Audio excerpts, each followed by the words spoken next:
La gestión prospectiva siempre va a estar vinculada con el territorio. Y para eso tenemos que entender cuáles son las actitudes del suelo, para qué está destinado ese suelo. Hay algunos estudios y, bueno, algunas entidades han publicado diversos documentos relacionados con las actitudes del suelo y aquellas condiciones de riesgo. Entonces, esto tiene que estar relacionado con la ocupación segura. Yo sé que muchos de ustedes me dirán que eso no se aplica, no funciona, y le doy la razón, porque yo también lo vivo, pero tenemos que encontrar, o sea, eso va a ser como decir, algún día si lo conseguimos, eso va a ser nuestra satisfacción profesional, ¿no?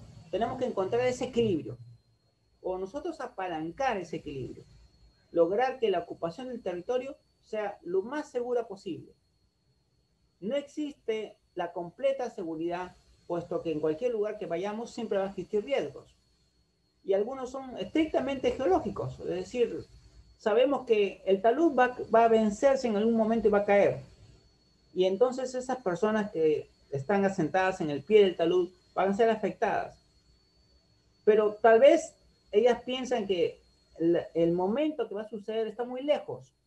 Corresponde a nosotros estar constantemente indicándoles que esa posibilidad más bien es bastante pronta. En la semana pasada he tenido que asistir 2 derrumbes de talud.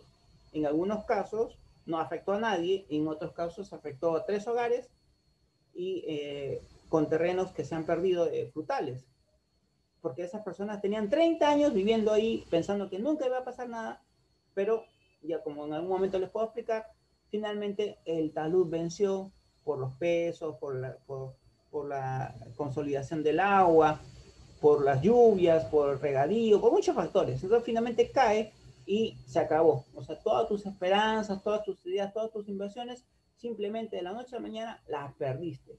¿Por qué? Porque no se consideró esos riesgos como algo posible, cuando en realidad puede pasar en cualquier momento, en cualquier parte del país.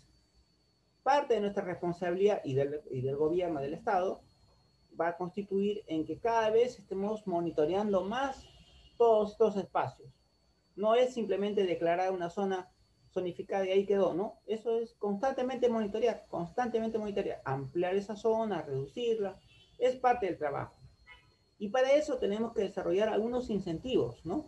Algunos incentivos negativos, como son las prohibiciones, las multas, los castigos, y algunos positivos, es decir, podemos desarrollar más bien que se orienten a sentarse o consolidarse en ciertas zonas que son menos proclives a los riesgos, pero también corresponde a nosotros encontrar esas zonas y estudiar esas zonas para llegar a la conclusión que son zonas adecuadas. Y eso nos compete a los que trabajamos en gestión de riesgos. Lastimosamente les comenté que eso ya tiene una competencia y eso es planificación territorial y urbana. Le corresponde a los que manejan la planificación territorial y urbana esa responsabilidad. Ellos tienen un instrumento que es el Reglamento de Acondicionamiento Territorial y Desarrollo Urbano Sostenible llamado RADSUS. RADSUS, perdón. Me pareció que ahí el chat se levantó. ¿Hay alguna consulta? Si hubiese una consulta, ¿me indicas, Adriana?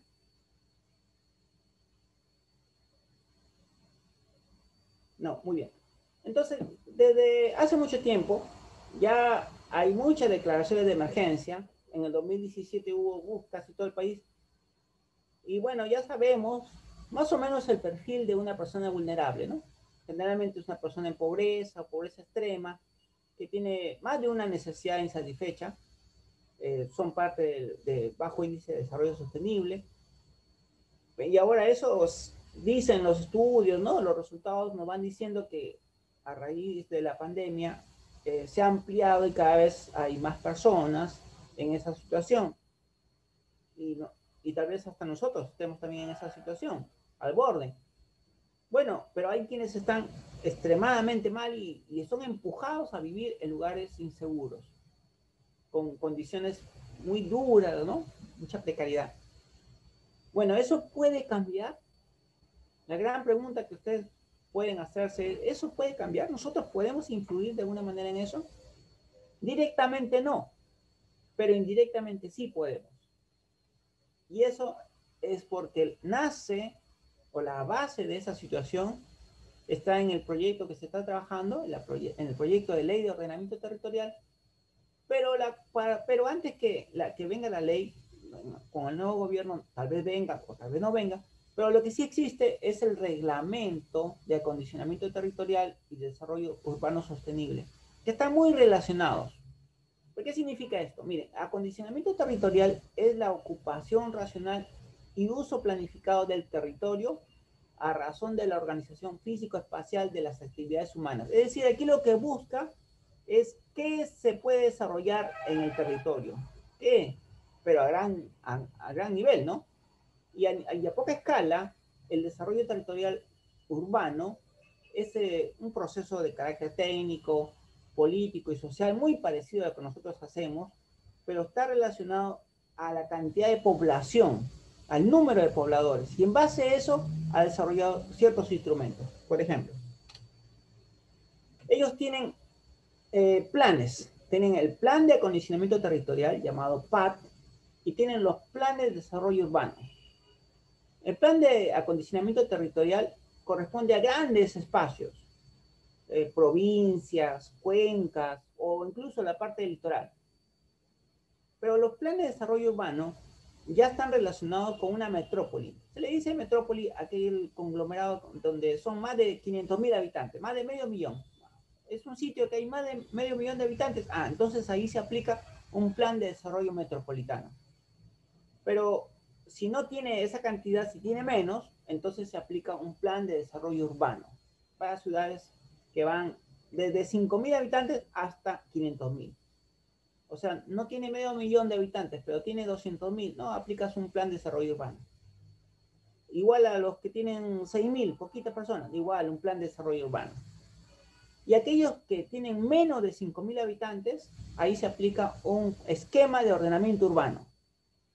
Para algunos lugares especiales, porque se tiene que conservar una zona por sus características arqueológicas o cualquiera de ellas, pero que sea muy especial, ahí se aplica un plan específico. Y todo lo que tiene que ver con la ruralidad, ahí se aplica planeamiento integral. Como ustedes se dan cuenta, colegas, existen varios planes para el desarrollo urbano y para el planeamiento territorial. Existen. ¿Por qué no se llevan a cabo? Es una pregunta que tal vez nosotros nos hacemos y la respuesta que vamos a encontrar generalmente es que no están las condiciones adecuadas de su aplicación, no existen los profesionales capacitados para desarrollar esos planes y bueno, no se generan recursos para desarrollar esos planes y alguna de esas respuestas vamos a tener. Pero creo que es importante que nosotros presionemos o indirectamente informemos o capacitemos la necesidad que tenemos los que manejamos gestión de riesgos, necesitamos esos planes. ¿Por qué? Porque estos planes nos van a indicar cuáles son las zonas adecuadas donde las personas pueden desarrollar sus actividades y aquellas que no. De tal manera que orientemos el uso del territorio, ya que cualquiera de estos planes que le he mencionado siempre terminan en un mapa. Este mapa ya nos va a indicar aspectos claves respecto de esa organización territorial, incluso de los proyectos que se esperan que se implementen en este territorio. Carreteras, puertos, algunas zonas que puedan ser actividades forestales o para el tratamiento de residuos sólidos. En fin, o sea, esto es un mapa. Algunos pueden ser en proyecto de mapa, es decir, no es la realidad, pero representaría lo que quiere que sea futuro de la región, que a nosotros nos va a orientar muchísimo para planificar nuestras actividades. Si no tenemos estos mapas, entonces tenemos poca información. Y la idea es que si existen los planes urbanos, existan propuestas normativas, sobre todo la zonificación urbana, ¿no? Lo que yo le mencioné. Este plano nos dice el uso y el reglamento de estos espacios. Algún centro comercial puede sacar el máximo provecho de un área y poner la pared, o sea, su límite, al borde dejando apenas 3 metros de acera, cuando la norma dice que entre la acera y el centro comercial tiene que haber un trecho libre. Pero bueno, algunos desconocen, no aplican este reglamento y entonces le sacan el máximo provecho del área disponible y cierran pues todo el centro comercial. Por ejemplo, ha correspondido que converse yo con el arquitecto, discutamos quiere decir en el mejor sentido de la palabra, ¿no? No pelear, sino empaparnos un poco con el tema y identificar cuál es la infracción de este centro comercial, ¿no? ¿Qué espacio él está ocupando que no debería ser, por consiguiente tiene que retroceder y eso, pero ¿cómo va a tumbar la obra? Bueno, entonces tendrá que buscarse otros canales, ¿no? Pero tenemos que hacer incidencia respecto de ello. Igual sobre aquellas zonas que tienen carácter de expansión urbana, pero que de alguna manera están siendo ocupadas como tal, como si fuera expansión urbana, pero abajo su vocación, su zonificación resulta ser agrícola. Por tanto, requiere un cambio de uso. Entonces, todos esos aspectos que son de instrumentos y de cierta burocracia, tenemos que involucrarnos. Porque si no lo hacemos, a veces estos responsables de ello, pues no tienen nadie que les empuje, entonces no lo van a hacer nunca. Van a pasar los años y van a seguir las personas ocupando espacios distintos a los cuales han sido diseñados. Incluso el tema de la movilidad urbana ya ahora involucra los corredores, las conexiones. O sea, finalmente también tenemos que involucrarnos un poquito sobre lo que son los aspectos de comunicación. Y el banco de proyectos, como les mencionaba, es decir, aquella infraestructura pública o privada que se va a implementar en el territorio, tenemos que conocer qué instrumentos vamos a aplicar. Por ejemplo, yo tengo que dentro de unos días viajar a una zona donde se van a desarrollar un proyecto de saneamiento. Pero este proyecto de saneamiento necesita aquel instrumento que le diga que puede desarrollarse sin riesgo de desastre. Entonces ya estoy involucrándome a ver qué instrumento es aquel que le aplica, porque como es un proyecto de saneamiento, el Ministerio de Vivienda y Saneamiento debe tener algún instrumento específico para ello. Cuando lo tenga, se lo voy a compartir. Pero esto nos involucra en muchos aspectos, o sea, tenemos que relacionarlos con diferentes sectores y si ustedes trabajan en un sector, bueno, tienen que desarrollar sus instrumentos con respecto a ese sector. Si trabajan en un gobierno regional, tienen que desarrollar estos instrumentos con todas sus provincias. Y si trabajan en una provincia o un distrito, tienen que adecuar sus instrumentos a su realidad.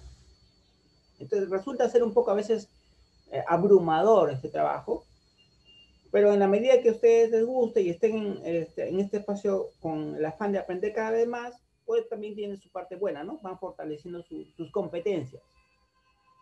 Luego viene el manejo de la ficha de proyectos. Y el manejo de la ficha de proyectos también involucra un cierto conocimiento de lo que es el proceso de proyectos de inversión. Cómo se manejan los procesos de inversión. Porque ahora con el InviérteP se habla de proyectos de inversión, no de inversión pública, sino proyectos de inversión, que son los IOR y otras inversiones. Los proyectos de inversión y los IOR, que también a su vez se clasifican de otra manera. O sea que al final tenemos que involucrarnos también en toda esa nomenclatura, todo ese argot, toda esa especialización de los proyectos de inversión, para no hablar de manera inadecuada, no hablar piedras, porque eso lo están haciendo de tal manera que un grupo de profesionales se especialice en lo que son proyectos de inversión, sobre todo pública, y son las barreras de acceso para otros que quieren entrar, ¿no? Tienen que aprender toda esa nomenclatura, todas esas diferencias para que tus expedientes pues sean aprobados. Y bueno, los mecanismos de gestión y financiamiento para proyectos urbanos, que ahora también es toda una especialidad y que requiere que si queremos orientarnos en la planificación urbana, nos familiaricemos con ello. Todo esto le he mencionado porque en la gestión de riesgos hay mucha relación con el tema de la planificación urbana y la planificación rural y nos obliga a familiarizarnos un poco con toda esta temática. Ahora, la intención de todos estos planes es detener el tráfico de tierras, pues, ¿no? O sea, eso es la idea principal. Que la está consiguiendo o no la está consiguiendo es otra historia. Pero lo que se busca es parar todos aquellos proyectos que no tienen licencia de habilitación, que son muchísimas. Y parar aquellos proyectos que contraviene con el desarrollo urbano, que busca esa municipalidad desarrollar una zona, pero contradicen los que ocupan estos espacios sin licencias y hacen pues, industria donde no es una zona industrial, o comienzan a desarrollar actividades comerciales donde se supone que solamente es para vivienda. ¿Y por qué hay esto? Porque no hay autoridad que ponga en orden ni la zona ni a aquellos que intervienen en esta zona, a los informales, digamos, ¿no? Aparte que hay muchas ampliaciones, modificaciones e incluso demoliciones que no tienen licencias. Y ya es por demás conocido que hay áreas que son de dominio público que finalmente son capturadas por algún establecimiento comercial o incluso alguna vivienda, interrumpiendo el tráfico, el tránsito, ¿no? Ni qué decir de las ventas de lotes sin licencias, o sea, se venden, usted ve un territorio X y rápidamente los traficantes instalan una caseta y comienzan a vender, a lotizar, sin tener ni propiedad ni ninguna autorización, nada, simplemente lo hacen, o sea, de manera valiente, ¿no? Hasta la playa incluso, ¿no? Hay zonas en la playa que se instala ahí una caseta y ya está vendiendo ya lotes en la playa. Cuando hay normas que incluso nos indican cuál es la distancia mínima entre la costa y la zona de playa, que no puede haber ahí ninguna instalación. Pero bueno, hay proyectos de urbanización y edificaciones en zonas intangibles. Hay mucha situación en esto del tráfico de terrenos y entonces se requiere poner en orden. De allí que nosotros, de alguna manera, tengamos que estar familiarizándonos con estos instrumentos. La otra, y es otra deficiencia que van a encontrarse ustedes, es que en gran cantidad de gobiernos locales no mantienen sus catastros. Y ahora el nuevo modelo de catastro, o sea, el llamado modelo internacional, y que aquí en Perú lo está aplicando muy bien esta entidad de COFOPRI, pero COFOPRI es otra historia con lo que hace, pero ellos han desarrollado una plataforma catastral que se llama GeoYacta, donde ustedes ingresan, les invito a que ingresen a GeoYacta, otra vez ya están usándola, y van a encontrar que es un catastro virtual, donde ustedes cliquean y encuentran incluso el material de la casa, el número de pisos, los propietarios, la fotografía de la casa, la fotografía de los propietarios. O sea, es un catastro denominado multipropósitos. ¿Por qué? Porque al mismo tiempo también nos bota información de la zona que ha sido impactada por algún evento, de los damnificados, las pérdidas. Entonces hay una información muy valiosa. Este registro catastral que pertenece a COFOPRI deberían tener todos los municipios deberían tener su registro catastral. Ahora, la orientación de un registro catastral generalmente es para los impuestos prediales, ¿no es cierto? Pero cuando ya hablamos de multipropósitos, ya incluye otros aspectos, porque lo que necesitamos es información de las condiciones de vida de las personas, porque eso nos va a servir para determinar su vulnerabilidad. Entonces, sensibilizar. La palabra clave aquí es sensibilizar. Primero, a nuestros compañeros a cargo de la gerencia de obras privadas y la de obras públicas.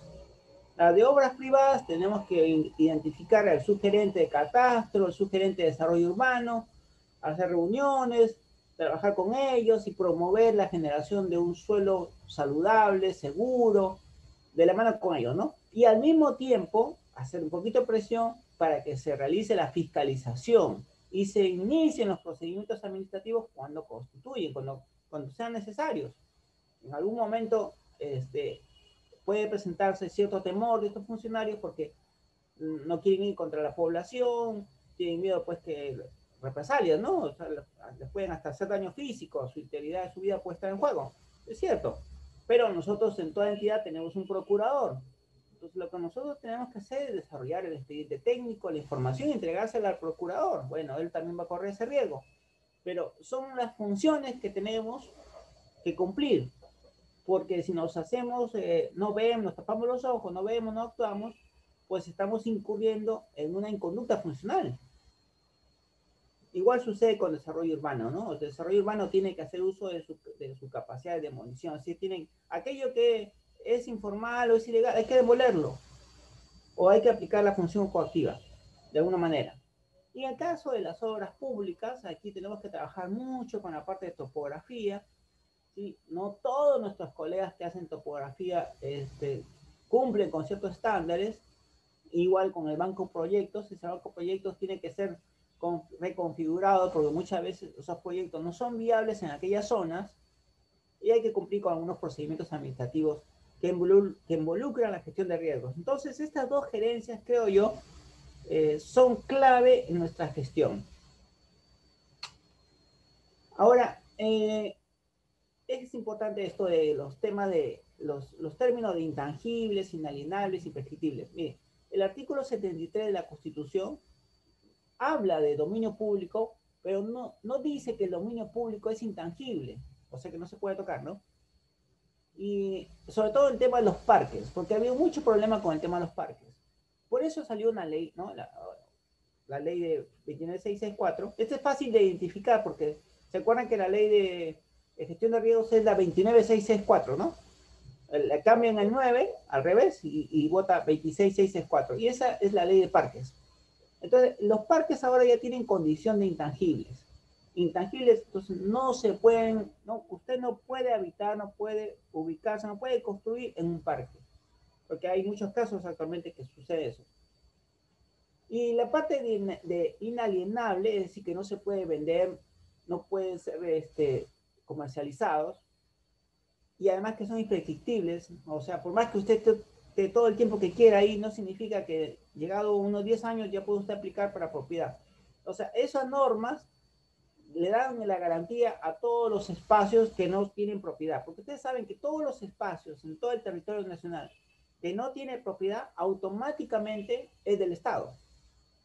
Antes era pues cualquiera se ocupaba un sitio y después de unos cantidades de años uno aplicaba un concepto de restricción y buscaba el título, ¿no?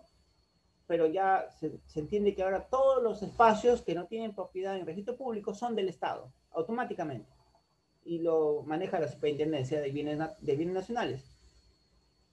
La ley 29869 habla sobre el reasentamiento poblacional y eso constantemente nosotros nos relacionan con declarar algunas zonas de alto riesgo no mitigable porque esa característica, esa condición de esa zona permite que el Estado se responsabilice de trasladar a las personas que viven ahí a otra zona denominada zona de acogida que tenga características seguras.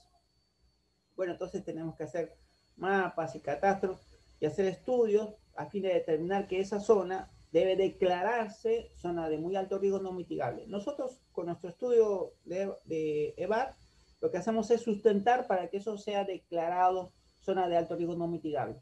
Una vez que es declarado por CNPRE y otras entidades, eso pasa también a custodia de la superintendencia. Entonces, el concepto es el siguiente. Zona intangible es un espacio protegido, es de importancia cultural y biológica. No se puede realizar ningún tipo de actividad extractiva debido a su valor ambiental. Y no solamente para la región, sino para el país, para el mundo. Entonces se entiende que, por ejemplo, donde pasa un río, ya hemos hablado de las fajas marginales, ¿no? Las fajas marginales lo que buscan es proteger ese cauce. Y eso se puede desarrollar algunas actividades forestales porque ayudan a preservar y que no se socave la zona. Y de paso que es un paisaje, o sea, tiene unos llamados servicios ecosistémicos. Y por eso se considera que es zona intangible. Una vez que ocupa el hombre, eso se deteriora, se degrada. Entonces, no cumple su función de servicio ecosistémico. Ese es el concepto principal de la zona de intangibilidad. Esto es importantísimo, lo he considerado porque creo que de alguna manera ustedes deben saber cómo es que se determina el ancho de la faja marginal. Y aquí hay les acaba el reglamento, y hay un ancho mínimo que se debe considerar de acuerdo al tipo o la fuente que discurre, ¿no? Si es quebrada, si es un tramo de río con pendiente media o con una estructura de defensa. Según eso, usted ya tiene acá una referencia. Los especialistas lo que hacen es ir al campo, realizan sus estudios, sacan sus cálculos y determinan cuál es la faja. Pero y acá hay una referencia por lo menos para cuando ustedes en su jurisdicción determinen qué tipo es la faja marginal, porque la población le va a decir, pero ¿hasta dónde la faja? De aquí a acá, ¿cuánto es? Yo he escuchado que son 5 metros, yo he escuchado que son 10 metros, o sea, cada uno tiene una idea, ¿no? Pero ustedes con esta tablita ya tienen una referencia para, por lo menos, un poco sensibilizar a la población de cuál es la zona que no debe ser ocupada. Gráficamente era importante porque ustedes van en este momento a cualquier cauce, cualquier río, y van a encontrar que hay una cantidad de agua, ¿no? De repente bajita. Y entonces los extremos considera a la población que a partir de ahí mide. Y no es así. O sea, lo que se determina es cuál ha sido el nivel máximo de la crecida, hasta dónde llegó en algún momento el agua, en promedio, ¿no? Y a partir de esa señal, porque generalmente vamos a encontrar un tipo de talud distinto, o sea, que nos dice ahí, visualmente podemos notar hasta dónde más o menos llegó el agua, ese punto hacia el extremo, o sea, para cada lado, esa zona es considerada faja marginal. O sea, de ese punto máximo lo proyectamos, ¿no? Y la cantidad de metros que sea, 5 metros, 10 metros, en fin. Esa es la faja marginal. Pero si alguna vez el agua llegó hasta un punto altísimo, ese se considera como un nivel máximo extraordinario. No, ese punto no se considera, porque podemos decir, no, a partir de aquí es la faja marginal. No, ahí estaríamos en un error. La faja marginal se considera con la crecida máxima, no con la extraordinaria. Bueno, entonces este espacio es el que consideraría de dominio público hidráulico, por tanto intangible.